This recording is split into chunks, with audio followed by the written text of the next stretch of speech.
Lebanon में एक मंदिर के स्ट्रक्चर पर कुछ ऐसे पत्थर लगाए गए हैं जिनको देखकर इंसानी दिमाग दंग रह जाता है।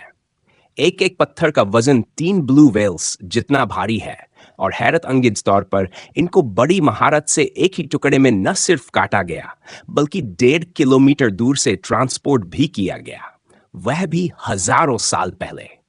लेकिन मिस्ट्री यह है कि आज तक इंसानों की कोई ऐसी सिविलाइजेशन नहीं गुजरी जो इतने बड़े पत्थर काटने के लिए मशहूर हो।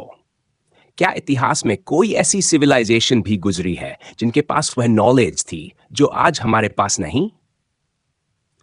इन पत्थरों की जांच पड़ताल के लिए जर्मन आर्कियोलॉजिस्ट की एक टीम उस खदान पर खुदाई शुरू की जहां से ये पत्थर लाए गए थे। वहां आज भी एक अधूरा पत्थर मौजूद है जिसका वजन 1200 टन बताया जाता है, यानी करीब 4 बोइंग 747 जहाजों जितना। यहां खुदाई करने के बाद आर्कियोलॉजिस्ट को जमीन के अंदर कुछ ऐसे सबूत मिले जिन पर यकीन लाना काफी मुश्किल है। लेबनान की बिका वैली के ईस्ट में बालबेक नामी शहर है जहां रोमन एम्पायर के खंडहर आज भी मौजूद हैं। ये खंडहर रोमन दौर के हैं, लेकिन इसके नीचे आर्कियोलॉजिस्ट को कुछ ऐसे सबूत मिले हैं जिनका रोमन एम्पायर से कोई ताल्लुक नहीं है, कम से कम अभी तक तो नहीं। यहां एंशिएंट रोमन्स का बनाया गया एक मंदिर है जिसे टेम्पल ऑफ जुपिटर माउंट कहा जाता है। यह मंदिर आज भी रोमन एम्पायर की आर्किटेक्चर और इंजीनियरिंग का बेहतरीन नमूना है, लेकिन इस मंदिर की कंस्ट्रक्शन के नीचे बहुत बड़े पत्थरों की फाउंडेशन पाई गई है। पहले यह समझा जाता था कि शायद ये पत्थर छोटे छोटे टुकड़ों को जोड़कर बनाए गए हैं, लेकिन मुख्तलिफ टेस्ट्स के बाद यह कंफर्म हो गया कि ये पत्थर एक ही बड़े टुकड़े में हैं। इन पत्थरों को बाद में ट्रिलिथियन कहा गया। हर एक पत्थर का वजन 9 लाख किलोग्राम है, यानी दुनिया के सबसे भारी जहाज एंटोनोव A225 मिरिया से भी 1.5 गुना ज्यादा भारी। यहां तक कि पिरामिड ऑफ गीजा की कंस्ट्रक्शन में इस्तेमाल होने वाले सबसे बड़े पत्थरों से भी 10 गुना बड़े। इतने बड़े साइज के बावजूद इन पत्थरों को किसी तरह खदान से यहां तक लाया गया जो इस जगह से लगभग 2.5 किलोमीटर दूर है। इन पत्थरों को इतनी बारीकी से काटा और फिट किया गया कि इनके बीच में कागज जितना भी फासला नहीं है। रोमन स्ट्रक्चर्स को देखा जाए तो उनका फोकस खूबसूरती पर होता था, लेकिन इन ट्रिलिथियन पत्थरों को देखने के बाद यह सवाल उठता है, अगर कोई सिविलाइजेशन इतना बड़ा कारनामा अंजाम देती है तो उसे छुपाएगी क्यों? रोमन लोग अपनी हर चीज का रिकॉर्ड रखने के लिए मशहूर थे, लेकिन उन्होंने इन ट्रिलिथियन पत्थरों का कोई जिक्र नहीं किया। इतना ही नहीं, इतिहासकारों के मुताबिक रोमन्स के पास जो सबसे बड़ी क्रेन मौजूद थी वह सिर्फ 60 टन का वजन उठा सकती थी।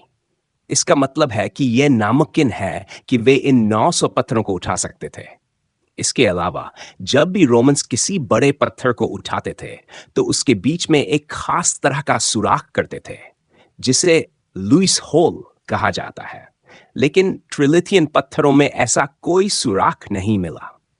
इतिहासकारों का मानना है कि ट्रिलिथियन पत्थर रोमन एम्पायर से भी 10,000 साल पुराने हैं। लेकिन सवाल यह है कि वह कौन सी सिविलाइजेशन थी जिसने यह सब किया? बालबेक में सिर्फ यही ट्रिलिथियन मौजूद नहीं है। टेम्पल ऑफ जुपिटर के कंपाउंड में और भी कई विशाल पत्थर देखे जा सकते हैं। इन पत्थरों के सरफेस पर कुछ अजीबोगरीब निशान देखे गए हैं जो बिल्कुल वैसे ही है जैसे आजकल की मॉडर्न माइनिंग मशीनों की वजह से बनते हैं। ऐसे ही निशान चीन के यान शान खदान, जॉर्डन के पेट्रा शहर और मिस्र की गीजा पिरामिड साइट पर भी मिले हैं। क्या यह सब महज इत्तेफाक है या फिर हजारों साल पहले कोई ऐसी टेक्नोलॉजी मौजूद थी जो हमारे ख्याल से भी आगे थी? बालबेक के पत्थरों को जिस खदान से निकाला गया वह 1.5 किलोमीटर दूर है। तो साइंटिस्ट का मानना है कि एक एक इंच मोटी परत बनने में 80 से 100 साल लगते हैं। अगर प्रेग्नेंट वुमन स्टोन नामी पत्थर की पुरानी तस्वीरों को देखा जाए तो यह 10 फीट तक मिट्टी में धंसा हुआ था। इसका मतलब है इसे मिट्टी में दफन होने में करीब 9,600 साल लगे होंगे। यानी ये पत्थर कम से कम 10,000 साल पुराना हो सकता है।